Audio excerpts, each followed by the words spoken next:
بسم اللہ الرحمن الرحیم۔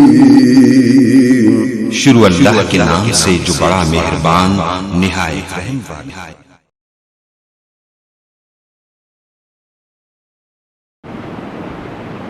بوڑھے ماں باپ کو بھول جاتے ہیں، اپنے بچوں کو یاد رکھتے ہیں۔ یہ بھول جاتے ہیں کہ ہم بھی کبھی بچے تھے، ہم سے بھی یہ بوڑھے ماں باپ اسی طرح ٹوٹ کے پیار کرتے تھے۔ اے الہ العالمین، تو جانتا ہے میں آدھی رات تک کھڑا رہا، رات کے کسی ٹائم ان کی آنکھ کھلی، میں نے دودھ پیش کیا، ان کے دل سے دعائیں نکلتی رہیں۔ بچے کو اتنا فرما بردار دیکھ کر، محبت کرنے والا، خدمت گزار دیکھ کر، پھر جو دودھ بچہ میں نے بچوں کو پلایا،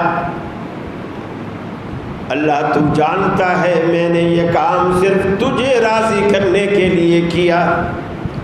اگر تیری جناب میں یہ عمل قبول ہے تو اس چٹان کو ہٹا دے۔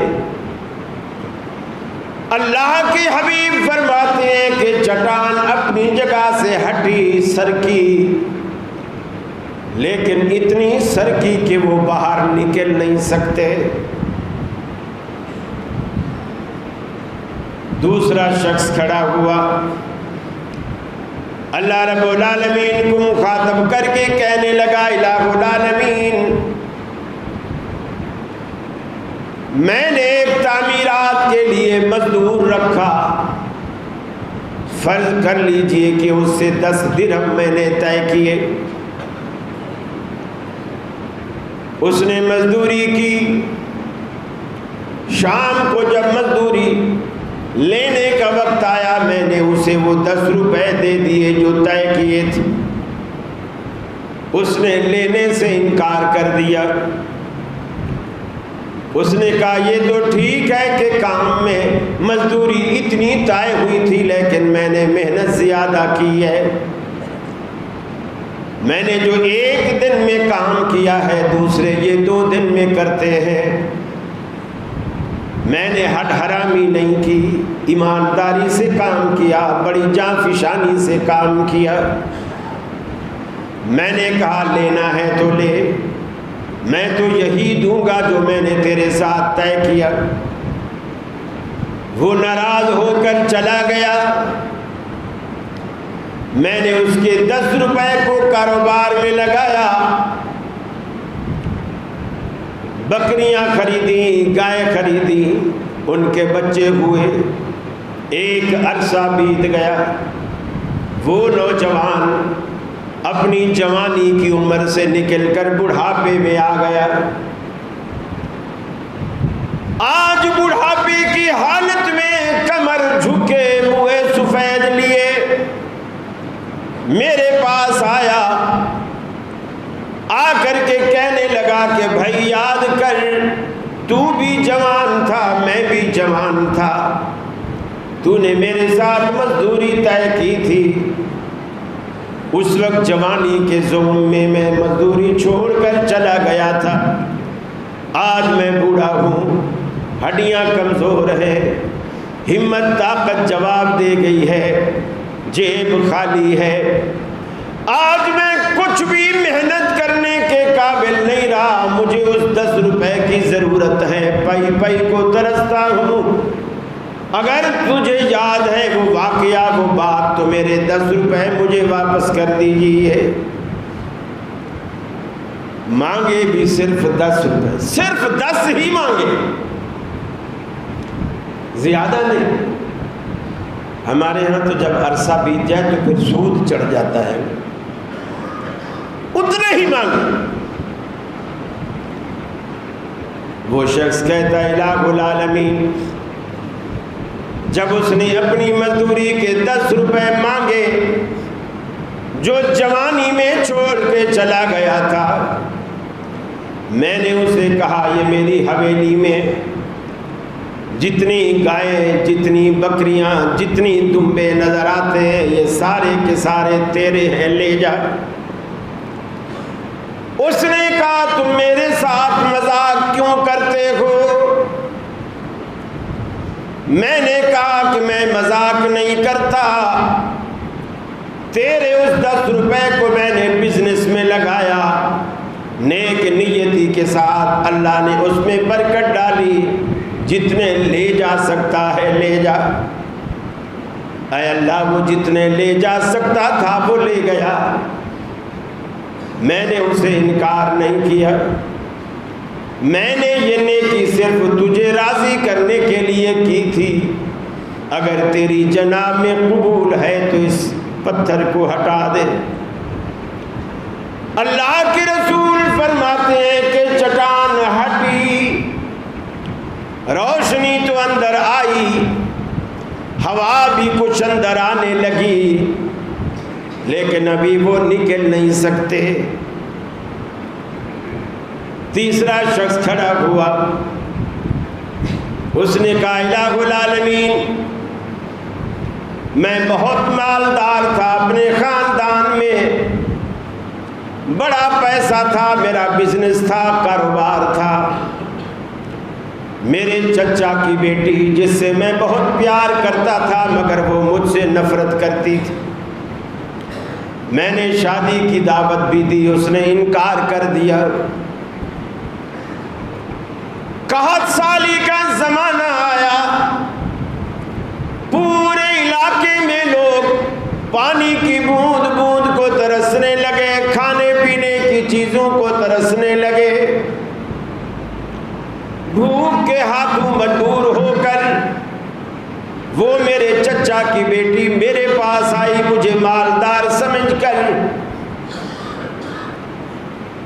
کہ ہمارا پورا گھرانہ اتنے دن سے بھوکا اور پیاسا ہے،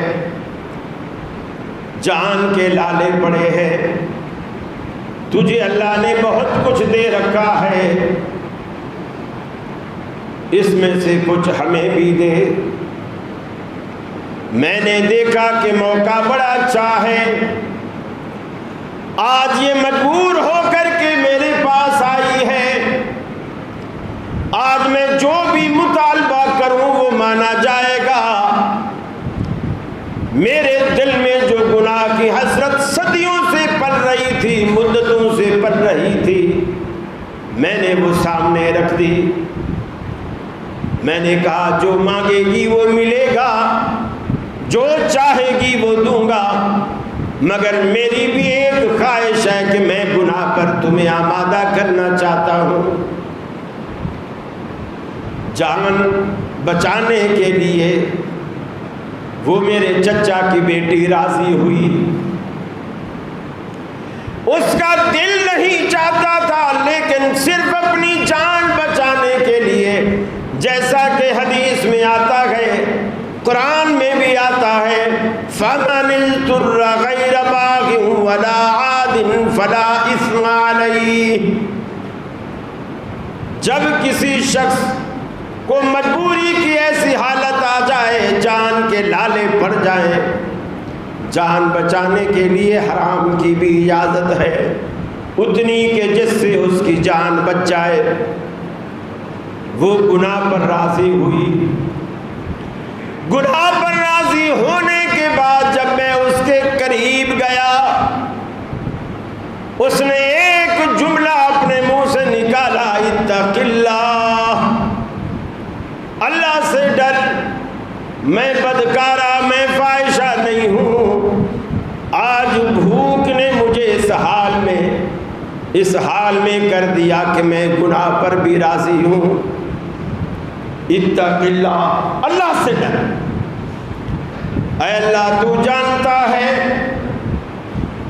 تیرا نام سنتے ہی میرا رواں رواں کانپنے لگا، میں نے اس کو وہ کچھ دیا جو اس نے مانگا، اس کے بدلے میں نے کچھ نہیں لیا، اس کی آبرو بھی نہیں لوٹی، اس کی عزت کو بھی داغدار نہیں کیا۔ اگر یہ کام تیری جناب میں قبول ہے، اللہ اس پتھر کو ہٹا دے۔ اللہ کے رسول فرماتے ہیں پتھر ہٹا، پورا ہٹ گیا۔ یہ دعا اور یہ عمل، یہ دونوں وسیلے ہیں۔ اب آپ دیکھیے دعا نے وہ کام کیا جو کام کرین کرتی۔ 3 بندے مل کر اس چٹان کو نہیں دھکا دے پا رہے تھے، دعا نے وہ کام کیا جو آج کل کرینیں کرتی۔ کرین کو پھر بھی ڈیزل چاہیے، ڈرائیور چاہیے، دعا تو ڈیزل بھی نہیں مانگتی، پیٹرول بھی نہیں مانگتی، ڈرائیور بھی نہیں مانگتی۔ آپ نے منہ سے نکالی، اللہ نے قبول کی، اور وہ کام ہو گیا جو آپ چاہتے تھے، جو آپ چاہتے تھے۔ عمل کو وسیلہ بنائیں، اور عمل کرتے وقت ان تینوں باتوں کو ذہن میں رکھیں۔ عمل کرتے وقت یہ بات دل و دماغ میں بٹھا لیں کہ میرا یہ کام زندگی کے کسی مشکل مقام پر کام دے گا۔ جب میں اس کو اللہ کے آگے وسیلہ بناؤں گا تو یہ کام دے گا۔ جب میں کسی مشکل میں پھنسا ہوا ہوں گا، جب کوئی مشکل حل کرنے والا برابر میں قریب میں نہیں ہوگا، اللہ اس وقت بھی قریب ہوگا۔ وہ کسی لمحے اپنے بندوں سے غافل نہیں ہوتا، کسی لمحے غافل نہیں ہوتا، بشرطے کہ کوئی سچے دل سے یقین کے ساتھ اللہ رب العالمین پر بھروسہ کرے، یقین کرے، توکل کرے، تو اللہ رب العالمین اسے کبھی مایوس نہیں کرتا، کبھی مایوس نہیں کرتا۔ تو یہ جو قرآن کہتا ہے اس کی طرف وسیلہ تلاش کر۔ ایک وسیلہ جنت میں ایک مقام، اور وہ جنت کا اعلیٰ ترین مقام، اعلیٰ ترین، اس سے اوپر پھر کوئی محل نہیں، اس سے اچھا پھر کوئی محل نہیں۔ اور وہ مقام اللہ نے اپنے بندوں میں سے ایک بندے کے لیے بنایا ہے۔ ساری جنتوں میں، ساری جنت ایک طرف، وہ وسیلے کا جو محل ہے وہ ایک طرف اللہ نے ایک بندے کے لیے بنایا، اور وہ ہے محمد الرسول اللہ صلی اللہ علیہ وسلم۔ آپ نے اپنی امت کو بتلایا اور سکھلایا۔ یہ جو آپ اذان کے بعد دعا پڑھتے ہیں، اللہم رب هذه الدعوة التامة والصلاة القائمة آت محمد الوسیلہ، کہ محمد صلی اللہ علیہ وسلم کو وسیلہ دے۔ اس کا مطلب یہ نہیں کہ محمد صلی اللہ علیہ وسلم کو ہماری نجات کا وسیلہ بنا، رسول اللہ کو وسیلہ دے۔ وسیلہ کون سا؟ جو جنت کا اعلیٰ ترین مقام، وہ وسیلہ رسول اللہ صلی اللہ علیہ وسلم کو دے۔ یہ آپ اپنے پیغمبر کے لیے اللہ سے دعا کرتے ہیں۔ یہ رسول اللہ صلی اللہ علیہ وسلم نے سکھلائی کہ میرے لیے اللہ سے وسیلہ مانگا کریں۔ ویسے تو اللہ کا قرب حاصل کرنے کے لیے آپ درود پڑھیں، یہ اللہ کے قریب کرتا ہے۔ آپ نماز پڑھتے ہیں، اللہ کے رسول فرماتے ہیں جتنا بندہ سجدے کی حالت میں اللہ کے قریب ہوتا ہے، کسی حالت میں اللہ کے قریب اتنا نہیں ہوتا۔ حالانکہ اللہ اوپر ہے، سجدہ نیچے جا کے بندہ کرتا ہے، بظاہر دیکھا جائے تو غیب بڑھ جاتا ہے، لیکن اللہ کے رسول فرماتے ہیں جب انسان سجدے میں گرتا ہے تو اللہ کے بہت زیادہ قریب چلا جاتا ہے۔ روزہ ایک وسیلہ ہے، بہترین وسیلہ ہے۔ آپ نے فرمایا من صام یومن ابتغاء وجہ اللہ، جو شخص اللہ کی رضا چاہنے کے لیے ایک نفلی روزہ، رمضان کے روزے کی بات نہیں ہے، ایک نفلی روزہ صرف ایک رکھتا ہے اور مقصد اللہ کو راضی کرنا،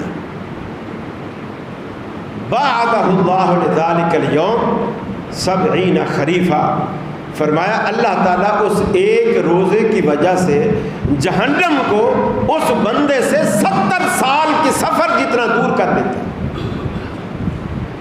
70 سال بندہ سفر کرے تو جتنا وہ دوزخ سے دور ہوگا، ایک نفلی روزہ رکھ کر وہ دوزخ سے اتنا دور چلا جاتا ہے، اتنا دور چلا جاتا ہے۔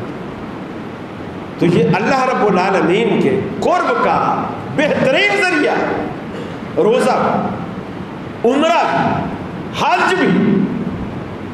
آپ نے فرمایا میدان عرفات میں، یہ وہ جگہ ہے جہاں اللہ نے ہمارے بابا آدم علیہ السلام کی التجا کو قبول کی،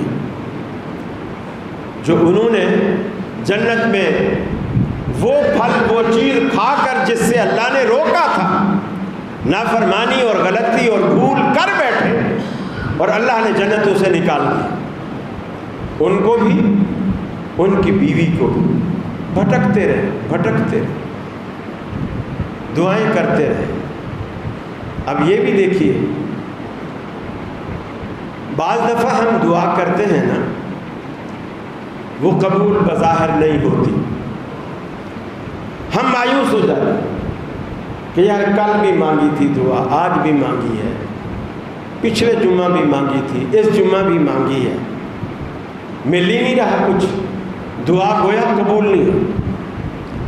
آدم علیہ السلام کتنے سال بھٹکتے رہے، اور اکیلے انسان دنیا میں، آدمی کا دل بھی نہ لگے، اب پورے کراچی میں اللہ نہ کرے کوئی ایسی وبا آئے، کوئی بھی نہ بچے سوائے ایک بندے کے، وہ ایک بندہ یہ منظر دیکھ کے ہی مر جائے کہ میں جیوں تو کس کے لیے، نہ میری بیوی، نہ میرے بچے، نہ میرے عزیز و اقارب، نہ اڑوس پڑوس، نہ شہر والے، نہ دکان والے، نہ میری کوئی ضرورت پوری کرنے والا، آدمی تو خود ہی تنہائی سے ہی مر جائے۔ یہ تنہائی کوئی نعمت نہیں ہے، تنہائی ایک عذاب ہے۔